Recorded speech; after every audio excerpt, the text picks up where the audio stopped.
नमस्कार मित्रांनो, आपण पाहणार आहोत मुक्या मुलीचं प्रेम भाग 3। त्याआधी आपल्या चॅनलवर कोणी नवीन असेल तर चॅनलला सबस्क्राईब करा।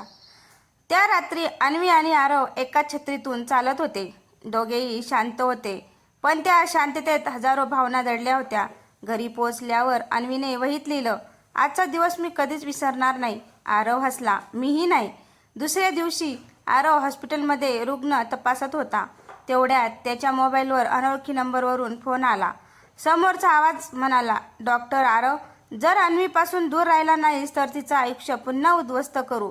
आरवने शांतपणे विचारलं, तू कोण आहेस? पण फोन लगेच कट झाला। इकडे अन्वी दुकानात काम करत होती। तेवढ्यात एक 7 ते 8 वर्षाची छोटी मुलगी आली। तिने हातात एक फाटलेला फ्रॉक धरला होता।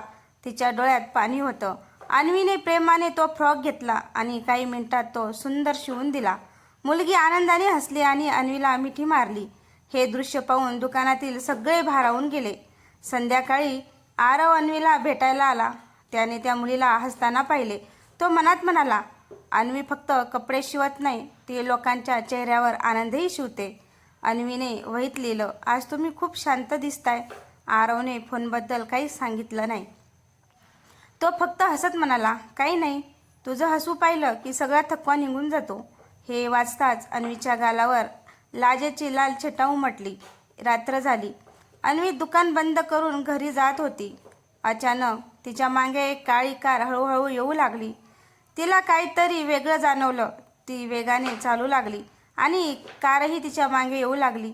रात्र झाली होती। अन्वी दुकान बंद करून घरी निघाली। तिच्या मागे येणारी काळी कार अजूनही तिच्या मागेच होती। अन्वी घाबरली। ती वेगाने चालू लागली। अचानक कार तिच्या समोर येऊन थांबली। कारचं दार उघडलं, पण त्यातून उतरणारा माणूस पाहून अन्वी आश्चर्यचकित झाली।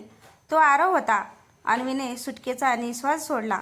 आरव म्हणाला, माफ कर, मी तुझी काळजी वाटली म्हणून तुझ्या मागे आलो, तुला घाबरवायचा हेतू नव्हता। अन्वीने वहीत लिहिलं, एक क्षण वाटलं कोणीतरी माझा पाठलाग करतंय। आरव गंभीर झाला, आतापासून रात्री एकटी जाणार नाहीस। दुसऱ्या दिवशी अन्वीच्या दुकानात शहरातील एका मोठ्या उद्योगपतीची पत्नी आली। तिने अन्वीने डिझाईन केलेले कपडे पाहिले। ती प्रभावित झाली। ती म्हणाली, 15 दिवसांनी माझ्या मुलीचं लग्न आहे। लग्नातील सर्व ड्रेस तूच डिझाईन करशील का? अन्वीच्या डोळ्यात आनंद चमकला। तिने हसत होकार दिला। हा तिच्या आयुष्यातला सर्वात मोठा ऑर्डर होता। संध्याकाळी अन्वीने ही आनंदाची बातमी आरवला सांगितली। आरवने तिचं मनापासून अभिनंदन केलं। तो म्हणाला, मला माहिती होतं तुझी मेहनत एक दिवस नक्की फळ देईल। अन्वीने वहीत लिहिलं, माझ्या प्रत्येक आनंदामागे तुमचा विश्वास आहे। आरव काही क्षण तिच्याकडे पाहत राहिला। त्याच्या ओठावर शब्द आले, अन्वी, मला तुझ्यावर तेवढ्यात आरवचा फोन वाजला। त्याने फोन उचलला। समोरून घाबरलेला आवाज आला, डॉक्टर, तुमच्या आईचा अपघात झाला आहे। त्यांना तातडीने सिटी हॉस्पिटलमध्ये आणलं आहे। आरवच्या हातातून मोबाईल जवळजवळ निसटला।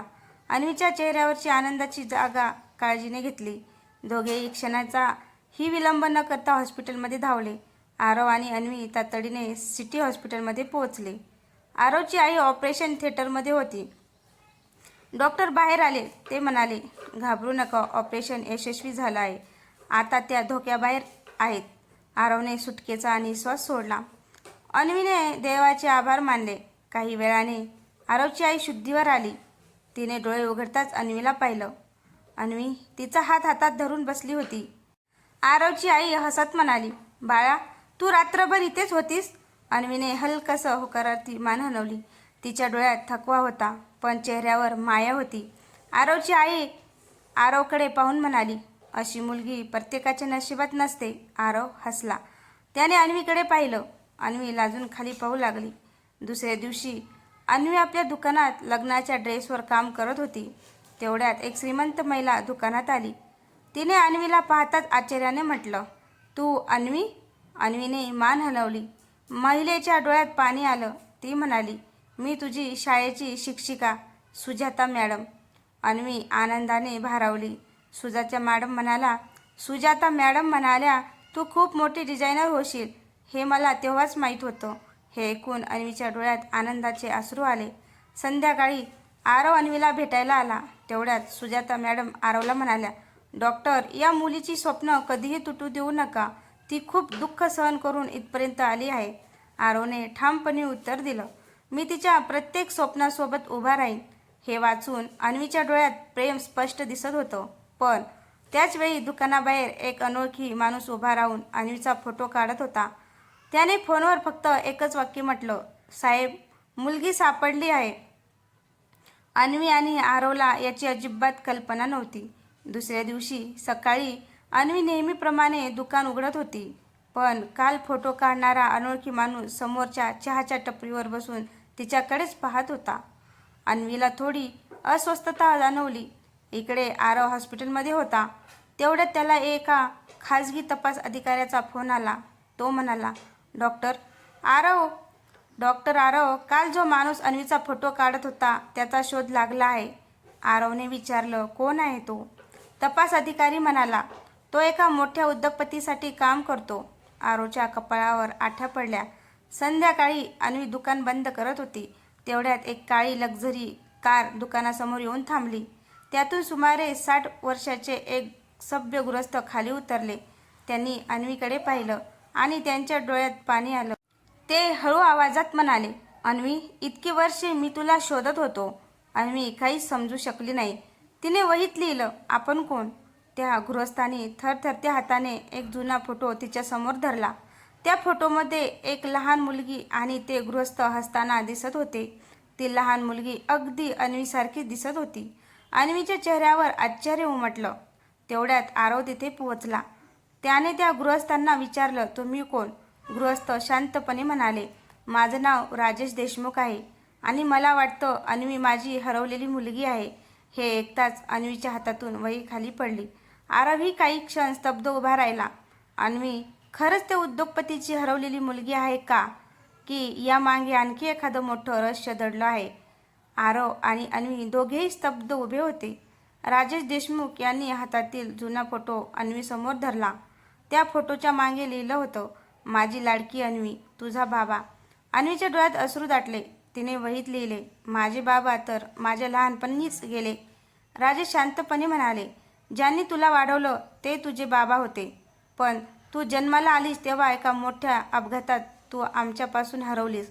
आरवने शांतपणे विचारलं, याचा पुरावा आहे का? राजेश यांनी आपल्या बॅगेतून काही जुनी कागदपत्र, हॉस्पिटलचा जन्मनोंद अहवाल आणि एका लहान मुलीच्या हातातील जन्मखून असलेले फोटो दाखवले. अन्वीने स्वतःच्या हाताकडे पाहिले. तिच्या मनगटावर अगदी तशीच जन्मखून होती. तिच्या डोळ्यातून अश्रू वाहू लागले. पण तेवढ्यात एक महिला धावत आली. ती राजेश यांच्याकडे पाहून रागाने म्हणाली, तुम्ही पुन्हा तीच चूक करत आहात. ही तुमची मुलगी नाही. सगळे तिच्याकडे पाहू लागले. ती होती राजेश यांची मोठी बहीण शैलजा. शैलजा म्हणाली, या मुलीला आपल्या घरात आणलं तर आपल्या संपत्तीवर तिचा हक्क बसेल. हे ऐकून आरवला समजलं, यामागे फक्त हरवलेल्या मुलीचं रहस्य नव्हतं, तर करोडो रुपयांच्या संपत्तीचा खेळही सुरू झाला होता. राजेश ठाम आवाजात म्हणाले, मला संपत्तीची चिंता नाही, मला फक्त माझी मुलगी परत हवी आहे. अन्वी गोंधळली होती. एका बाजूला तिचं साधं शांत आयुष्य आणि दुसऱ्या बाजूला अचानक समोर आलेले हे नवीन नातं. तिने आरवकडे पाहिलं. आरवने तिचा हात हलकेच धरला आणि म्हणाला, घाईत कोणताही निर्णय घेऊ नकोस, मी तुझ्या सोबत आहे. अन्वीच्या डोळ्यात पुन्हा विश्वास चमकला. पण दूर उभा असलेला एक अनोळखी माणूस मोबाईलवर म्हणत होता, साहेब, अन्वीला तिच्या खरी ओळखीबद्दल सगळं कळायला लागलं आहे. आता पुढचा डाव खेळावा लागेल. दुसऱ्या दिवशी अन्वी रात्रभर झोपू शकली नव्हती. मी खरंच राजेश देशमुख यांची मुलगी असेन? हा प्रश्न तिच्या मनातून जात नव्हता. सकाळी आरव तिच्या घरी आला. त्याने हसत वहीत लिहिलं, सत्याला वेळ लागतो पण ते नक्की समोर येतं. अन्वीच्या चेहऱ्यावर थोडंसं हसू उमटलं. त्याच दिवशी राजेश देशमुख यांनी अन्वी, आरव आणि वकिलाला त्यांच्या बंगल्यावर बोलावलं. बंगल्यात पोहोचल्यावर भिंतीवर लावलेले जुने फोटो पाहून अन्वी थपकली. एका फोटोमध्ये 3 वर्षाची छोटी मुलगी गुलाबी फ्रॉकमध्ये हसत होती. तिच्या मनगटावर तीच जन्मखून होती. अन्वीच्या डोळ्यात नकळत अश्रू आले. राजेश शांतपणे म्हणाले, तू हरवल्यानंतर आम्ही अनेक वर्ष तुझा शोध घेतला. प्रत्येक शहरात, प्रत्येक आश्रमात चौकशी केली, पण तू कधीच सापडली नाहीस. हे ऐकून अन्वीच्या मनात वेदना दाटून आल्या. तेवढ्यात घरात एक वृद्ध नोकर आला. त्याने अन्वीला पाहताच डोळ्यात पाणी आणलं. तो म्हणाला, छोटी मालकीण, तुम्ही अगदी तुमच्या आईसारख्या दिसता. अन्वीला काहीच बोलता आलं नाही. तिच्या डोळ्यातून अश्रू वाहू लागले. पण शैलजा हे सगळं दुरून पाहत होती. ती रागाने आपल्या खोलीत गेली आणि एका माणसाला फोन केला. काही करून त्या DNA चाचणीचा अहवाल बदलला पाहिजे. अन्वी या घरात आली तर आपल्याला काहीच मिळणार नाही. समोरचा माणूस म्हणाला, काळजी करू नका मॅडम, उद्यापर्यंत सगळं काम होईल. संध्याकाळी आरवला हॉस्पिटलमधून फोन आला. सर, अन्वीच्या DNA रिपोर्टचं सॅम्पल कोणीतरी चोरायचा प्रयत्न केला आहे. हे ऐकताच आरवच्या चेहऱ्यावर तणाव दिसू लागला. तो मनात म्हणाला, म्हणजे कोणीतरी सत्य बाहेर येऊच द्यायचं नाही ठरवलं आहे. आता ही लढाई फक्त प्रेमाची नव्हती, तर अन्वीच्या खऱ्या ओळखीची आणि न्यायाची होती. तर मित्रांनो, तुम्हाला हा भाग कसा वाटला? भाग आवडल्यास लाईक, कमेंट, शेअर करायला विसरू नका. तसेच चॅनलवर नवीन असाल तर चॅनलला सबस्क्राईब करा.